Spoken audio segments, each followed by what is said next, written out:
Hello, good morning everyone. I'm here now live. Live tayo ngayon na hindi tayo nakatiping. Ayan, gusto ko lang makipagbardagulan sa inyo at saka magchika-chika tayo. Chika-chika and bardagulan. Ay, sandali lang, wala akong hikaw. Kailangan maghikaw ako.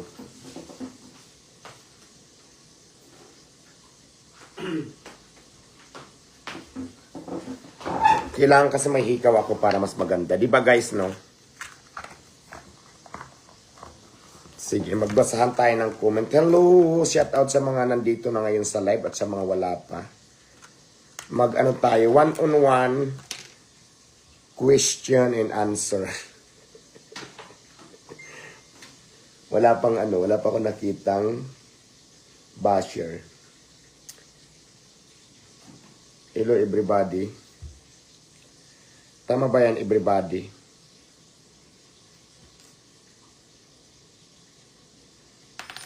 Oh my God. What happened?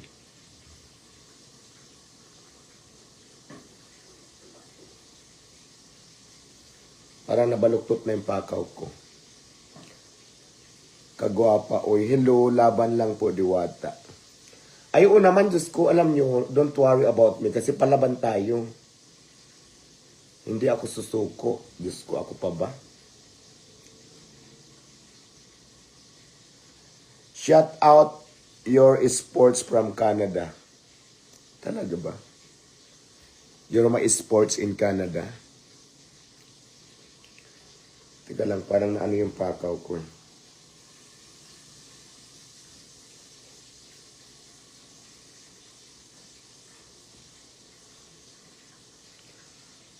Magkano puhunan sa negosyo? Alam nyo, yung puhunan sa negosyo, depende yan sa inyo kung anong klaseng negosyo. Kung ang mga tinda nyo ay mga sitsiriya lang, mga soft drinks, sigarilyo, mababa lang ang puhunan dyan. 5,000 lang ang puhunan. Ngayon, kung ang gusto nyo namang negosyo is construction, supply, tulad ng hardware, ayan talaga mag-provide ka talaga ng milyones. Ganon siya. Sabi ng basher ang pangit. Mas maganda naman ako sa iyo. Pangit na nga ako sa inyong paningin tapos naiinggit ka pa. Wow! Nasaan ang brain? Bukas pa parisan mo, Diwata. Actually, wag muna natin pag-usapan yung parisan kasi grabing intriga doon. So,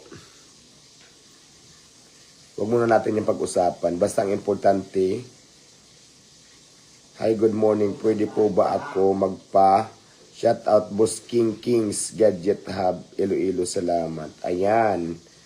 Boss King Kings Gadget Hub Iloilo. Happy Valentine's pala everyone, no? Ako wala akong kabalintino, kaya nga nag-live ako ngayon. Baka sakaling makahanap ako dito ng ka-Valentine's. Diyos ko.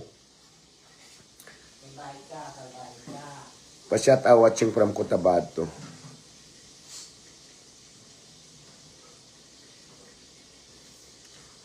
Gusto nyo makita yung ka-look-alike ni Marian Rivera? No.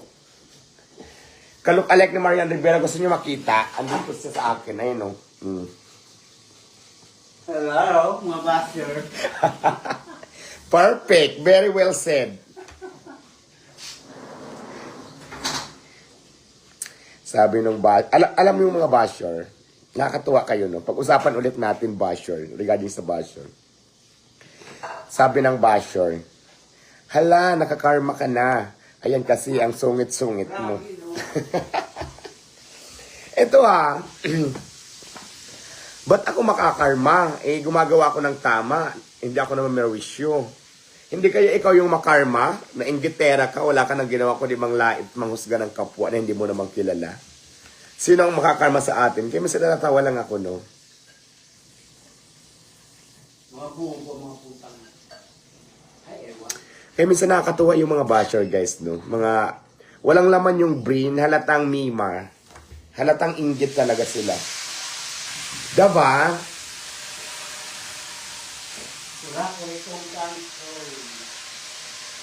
Dahil dito ginagawa kitang profile pic sa FB. Talaga ba?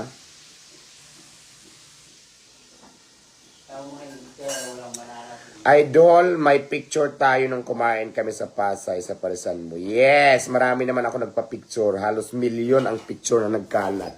Ngayon, ang nangyari, yung mga hindi nakapagpa-picture na siyempre, mga basher talaga, wala ka na magagawa doon. Kahit naman magpa-picture ka doon sa mga basher, ang sasabihin niya sa picture pag pinost, hala, talagang pangit pala itong baklang itong itsura pala, tikbalang, gano'n. Wala na. Kasi sa mga basher talaga, wala ka naman dapat ipaliwanag. Right, Marian? Yes! Yes. Dahil syempre,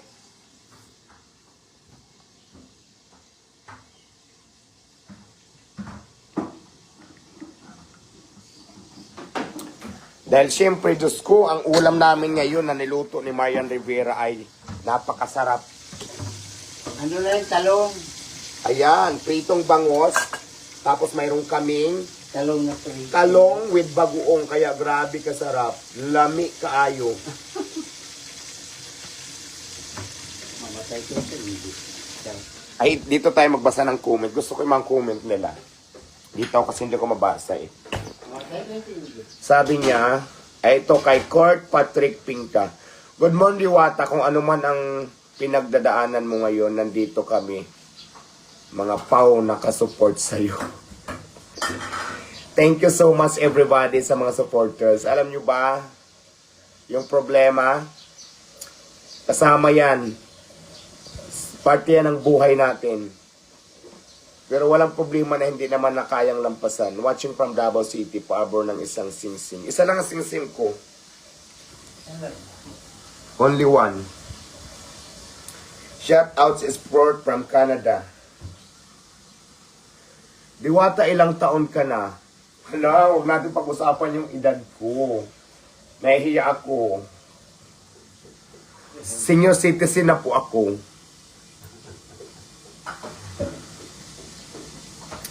Good morning. Ingat palagi sa pag-drive always.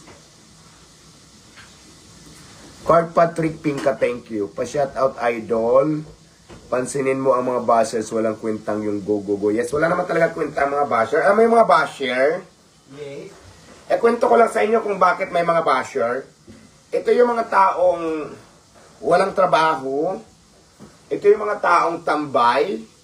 Ito yung mga taong pabigat sa pamilya. At ito yung ito talaga yung mga taong wala talagang selby. Kaya, at sila pa yung mga taong mahilig mamuna, no? Mahilig mamuna sa iba, pero kung titingnan mo sila yung taong walang kwintang tao, walang silbing tao. Yan yung mga basher natin. Correct. Kaya i-ignore natin yan. Tulad ng sinasabi ko, kahit pa ibas nyo ko, wala akong pakialam. Bakit? Wala kayong ambag sa araw-araw kong pamumuhay. Wala kayong ambag sa buhay ko. Kumbaga parang kahit ano pa nang sabihin mo, hanggang dyan ka na lang. Hindi ka naman nakakatulong sa akin. Bakit? Kahit pambili ng pagkain, ako pa rin magpo-provide. Kahit na pambili ko ng bigas, pang bills ko, lahat ng ako pa rin magpo-provide. Hindi naman kayo. Kaya wala akong pakialam sa mga basher. Hanggang comment lang kayo. Pero sa totoong buhay, wala kayong kwenta, wala kayong selby. At wala kayong dapat Hindi nyo dapat sila inintindi. Ganon! Diba? Diba everybody?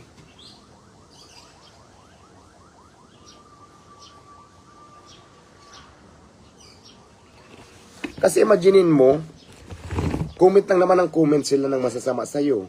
Wala naman silang ambag, wala naman silang tulong. Tapos ito pa yung sasabihin ng mga basher na karma ka na, sabi niya. Bakit ka makakarma?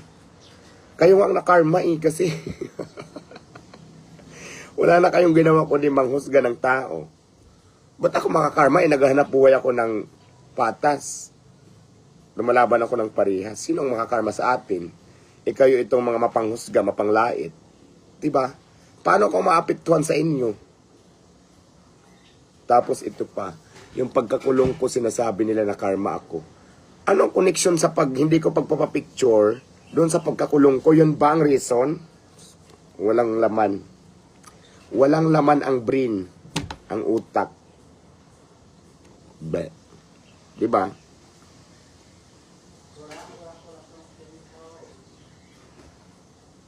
Kaya kayo mga basher, kayo ang makakarma, hindi ako.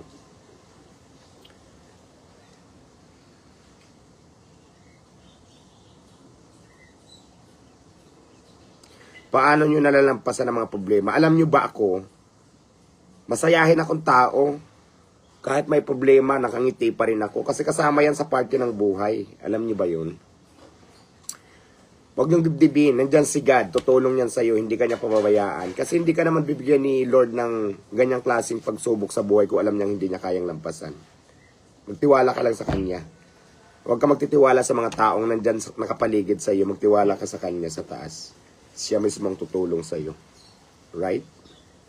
Tulad ng sinasabi ko palagi, tandaan nyo to ha. Kahit ilang milyong tao pa yan, na gusto kang ibaba, gusto kang hilain pababa. Tandaan nyo to lagi. Pag ayaw ni God, si God naman ang gusto kang itaas. Yung mga tao na yan na kahit ilang milyon, wala yan magagawa. Pag Diyos ang nagdesisyon. Agree ba kayo dyan? Kaya huwag nyo intindihin yung mga bashers na yan. Walang kwintang tao yan, wala silang mga selfie. Yung mga tao na yan, na mga nandiyan dyan, na mapanghusga, ayan,